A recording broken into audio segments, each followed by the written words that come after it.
Greetings, dear ones. Spiritual beings and human experiences. To become spiritual, we need to ensure that first we are human beings. There's nothing wrong in being a complete human being. In fact, without being a complete human being, there cannot be ascension into a complete spiritual being. This is something we need to understand and become completely aware of. Many people try to skip this process of being a complete human being in the aspiration of becoming a spiritual human being. So it is always said that, first become a human being and then become a spiritual being. It is only when the completeness of the humanness is experienced by an individual, then only the ascension or the transcending can happen into a spiritual being, without which it is incomplete. And anything incomplete as a human being, we need to understand that we will need to repeat the lesson as a human being. We need to come back again to have that experience as a human being. The whole process of spirituality itself is to eventually or gradually transcend the qualities of human being. How can you transcend the qualities of human being? Is by actually living through it. It cannot be transcended by skipping or dodging or jumping over these experiences or these emotions of life or these aspects of life. So to understand this much more clearly, I would cite, there is something called Navarasas. In Indian terminology, in the mysticism of the East, you can find this Navarasas. Nava means 9, rasas means emotions. So Navarasas means actually the 9 human emotions. The essence of human beings are divided into 9 different emotions that it has.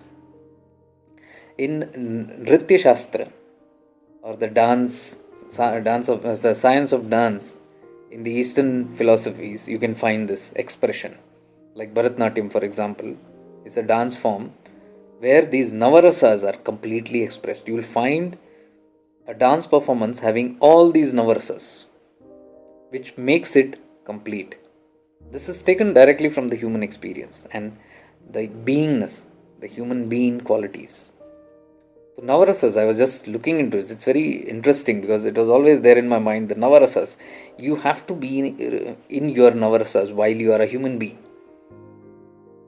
After a certain stage, you transcend all this. But as I told you, without experiencing it in completeness, you cannot transcend it. You might try to jump over it or you might try to suppress it. Suppression is not the key, it won't happen. Like for example, why am I talking this is, when I try to express these rasas, which is very quite normal to me and it's nothing, something that is difficult or something that is awkward for me. So I'm very natural, whatever comes to me, I try to put it on. But I have these kind of questions coming in. You're sad? Why are you sad? How can you be sad? Oh, come on. Or you're scared for something? You have a fear? How can you be a spiritual person if you have fear? Or if I have tears, don't tell me. How can you be spiritual and be doing this? Why? Why are you falling in for all this? Or let's say there is a reaction. There's a trigger and I react to something. Why are you reacting? You are a spiritual person. You should not be that. Come on. I didn't expect you to do that. We do not understand spirituality. Spirituality means living in this but not being affected by it. Not being affected by it doesn't mean we are immune to it. We will always have these emotions in us. It's very, very natural. So, what I'm trying to say here is, do not suppress this in the name of what spirituality teaches or what spirituality expects, or people in spirituality expect you to be.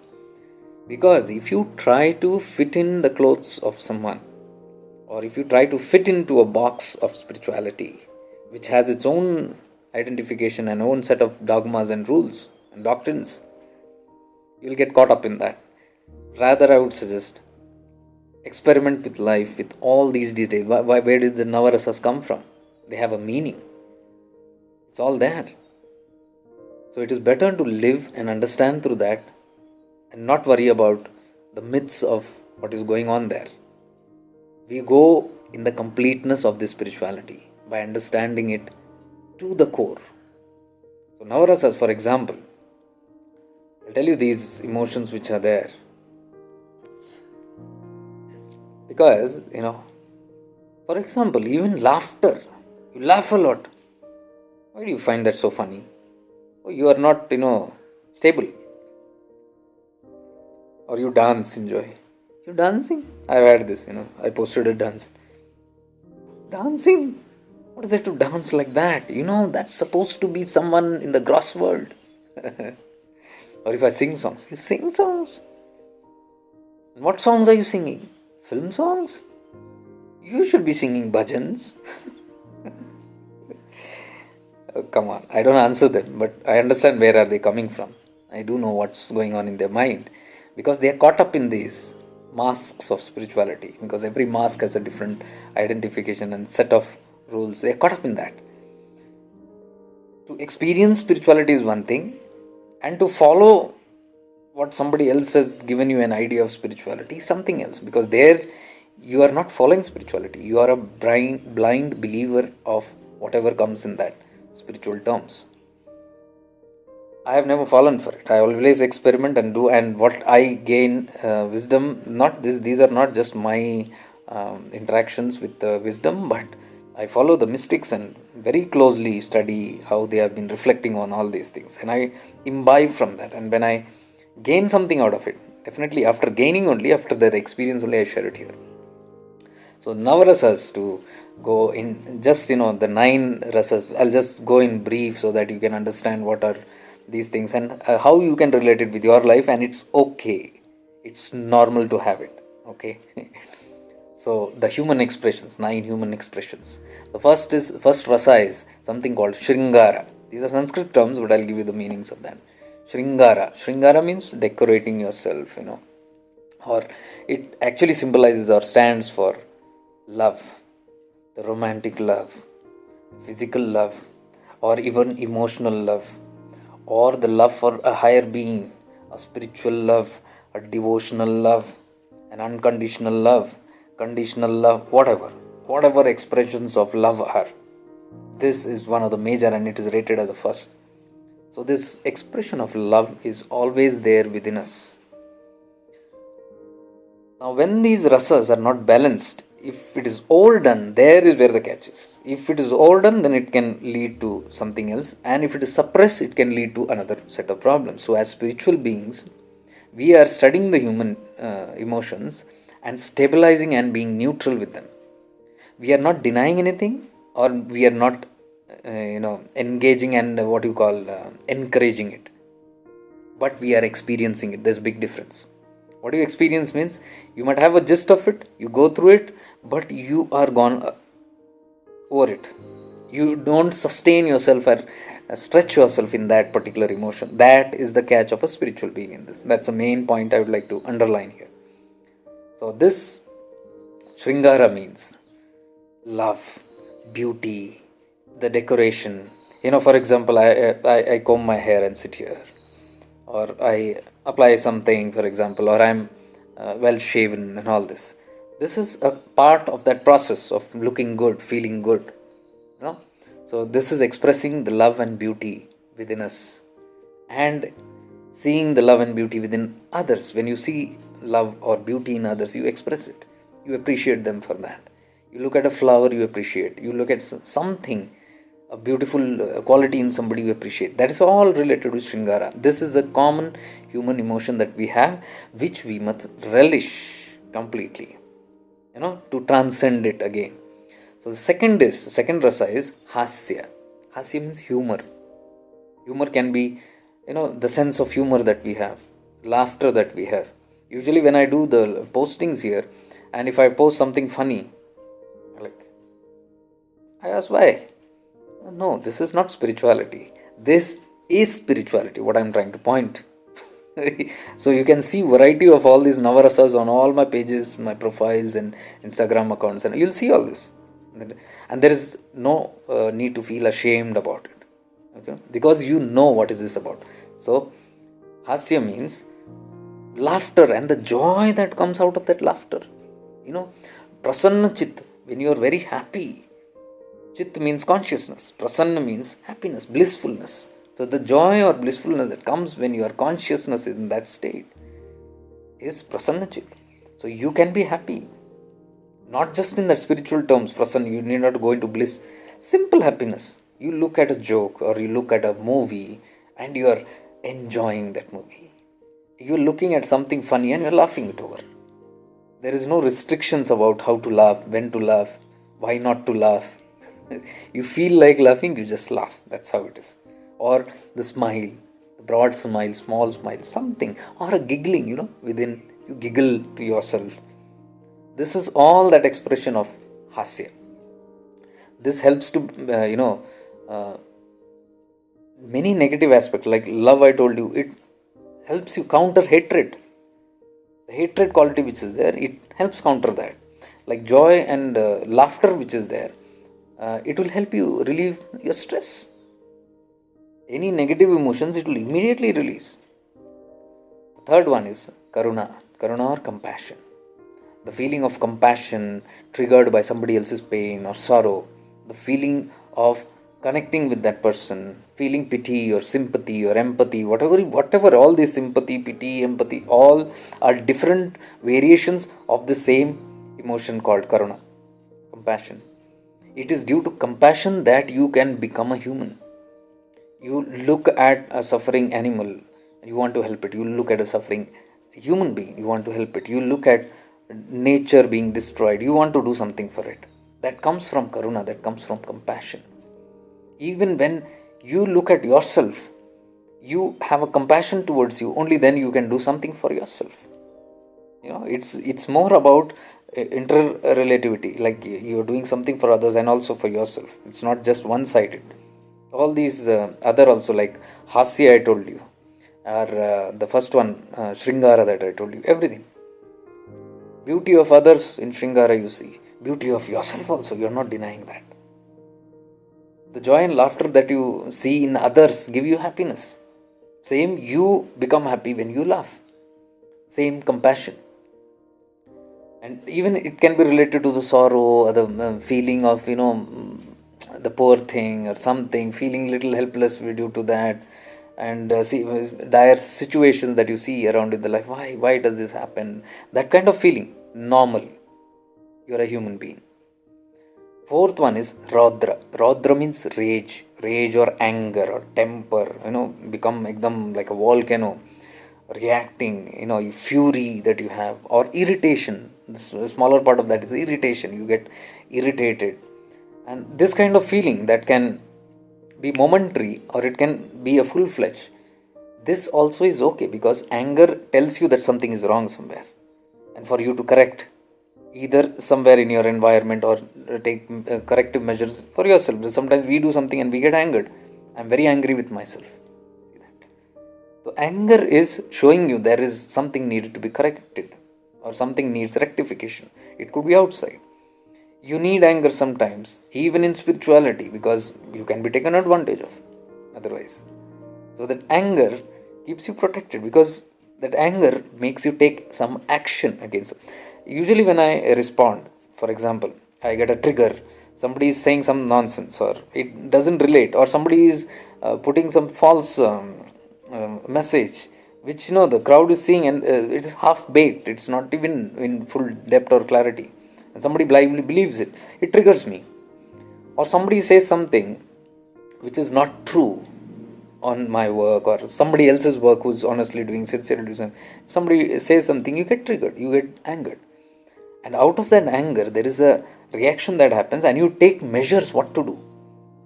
Either take measures for your own self or for others, for concern for others. Due to that karuna, you do it for others. Or you want to give a direct message to them, no, it's not okay. It's not okay. It's not okay that somebody is spiritual and you just go on. So these are again very human human natures. Don't get distracted by some other definitions. It's true to be yourself by being human. The fifth is Veera. Veera is valor or courage. The courage or determination or the heroism that you have towards something. You have that courage, because if this is not there, you're gone case. Whenever we fall down, we get up and we have the Veera in us. We are sure Veer, or we stand up for others where injustice is done. Only if you are courageous enough, you can do that. Especially when you are speaking your own truth, if you are being in an integral person, in your authenticity and integrity, you need courage, otherwise you cannot. To be bold enough to speak your truth, to be bold enough to reveal what is real and correct to yourself, to somebody else, to the masses, or to someone. It's a conveying that this is what's real, so that there is no distractions or deviation from the truth. We are not trying to protect this. I'm not talking, you go on a big revolution or something. No. But you as a human being, when you have a contribution here in this whole planet, whatever that contribution, these also matters. So your contribution from that also matters to your life and to the life of others. But again, as I said, it is not completely being rooted in this. Like all these things I said, even if hasya is there, you cannot laugh forever. Sometimes it passes off. Angry, you get angered, you triggered, you do whatever, and then it goes off. If it drops off and you are not concerned with that anger anymore, and you are back to normal life, then that's it. You know how to handle that stuff. But if it carries on for an hour or 2 or 3, then you'll have physiological problems, you'll have emotional problems, you'll have mental problems, you'll have all kind of problems, even from things around you, your environment. You cannot be in that rage for all long time. So overdoing is not. These are all just spontaneous things that comes, and spirituality should ensure that it goes. If it comes, it should goes. How? The awareness, the path of awareness. Because if you are aware of all these things, you will have trigger. I don't say you won't have. That is a very perfect state, but we are not talking. We are talking very practical spirituality here. How we are dealing. We are still in that process where we can get triggered. But the catch is, if you get triggered, if you get reactive something, and then you notice it in awareness and it drops off. But then there is no guilt, because now we understand these things. That it's completely human to have these kind of emotions. So courage is another fifth one, which is all heroism. You have bravery, your courage, and you assure people your boldness and all those things. Okay. The attitude that you have towards facing problems or challenges in life comes from this Veera. And the sixth one is Bibhasta, means disgust, the feeling of disgust. When you look at something, and when you see something probably which is not very decent or not good for you, and suddenly there's a disgust that rises within us. And it's a kind of dissatisfaction. You're not satisfied with it. It's like, you don't want to indulge in it anymore. You retract from it. Or something that is not civilized or vulgar. So you want to, and it's an unpleasant feeling for you. And you pull back. So there is this normal feeling of disgust, how disgusting. There also suddenly we might think, how can you have that disgust? It's a reaction. You shouldn't react. That's all good. For the state of perfection, we are in the learning state. What we are learning? We are learning to be human beings and experience these things completely. So when you have disgust, it's okay to be disgusted. Feel that disgust for a moment, and then when you are aware of it, it will automatically slide off. So you have experienced it in completion. Never push it away. Any of these 9 emotions, never. Remember this. You push it away, it will find its way in some different way which will be problematic for you, including physical illness, mental illness. It will find its way out. Emotional irritation, emotional dejection, all those things will just haunt you. And we will not know from why am I feeling so restless? Why is this thing happening like this? Why am I getting irritated? You might not know. Simply, there is no reason, and all the time I'm getting simply irritated, small things. Because you have been suppressing your anger. You live it out in awareness, drop it, and see what happens. So, Bibhasta is the disgust that we have. 7th one is Bhayanaka. Bhayanaka is fear. The fear of something, which I just now said, or it can be a shock It can be a terror, it can be some insecurity, it can be a worry, it can be even self-doubt.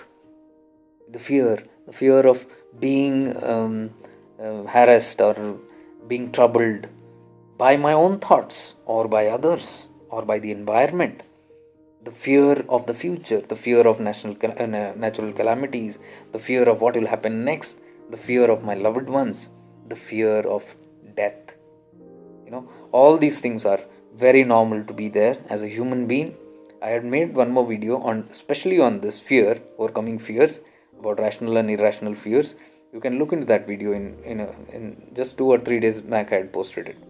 So that will help you understand the fear and overcoming that also. But it's okay to have this kind of fear, the despair, a despair, a despondency, or a helplessness feeling, a state of hopelessness, or nothing to do, and insecure, feeling very kind of insecure. These are all related with this, and it can be something which is in your control or which is not in your control.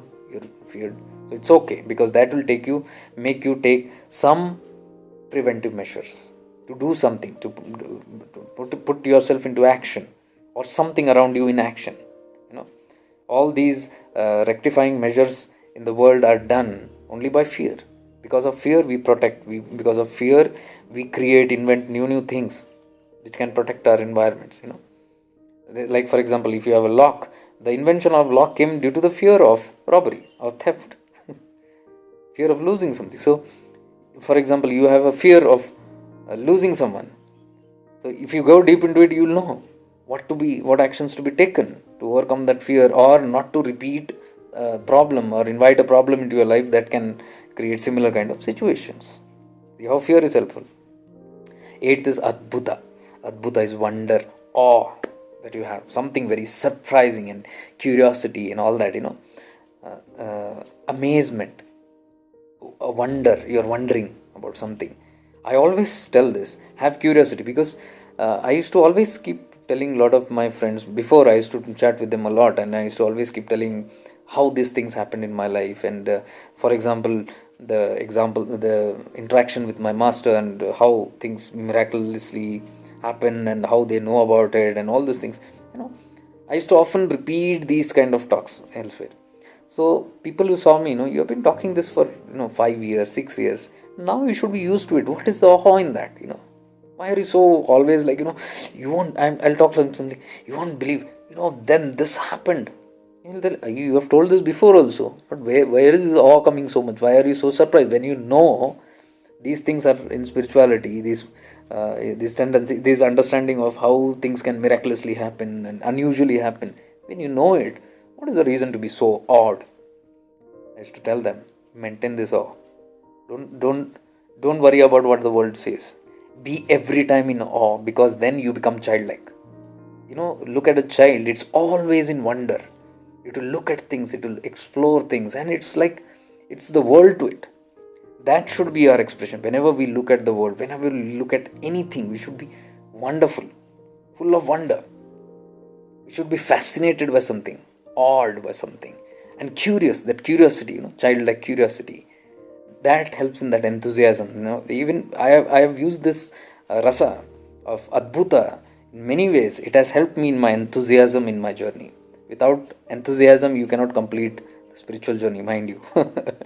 So Adbhuta, this feeling which is there, is something beautiful, something that you have never seen in life or never imagined. You are wondering about, or you're waiting for something, waiting for a surprise, or to surprise someone. I have this habit of surprising people always.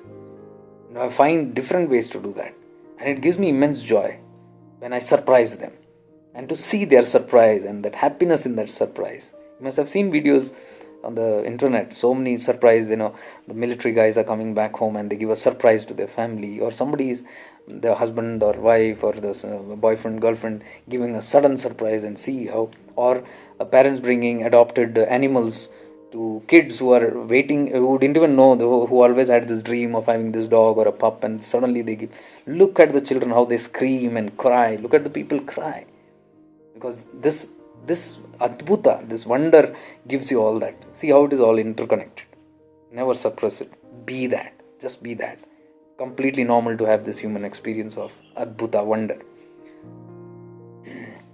And then there is last one is Shanta. Shanta means peace.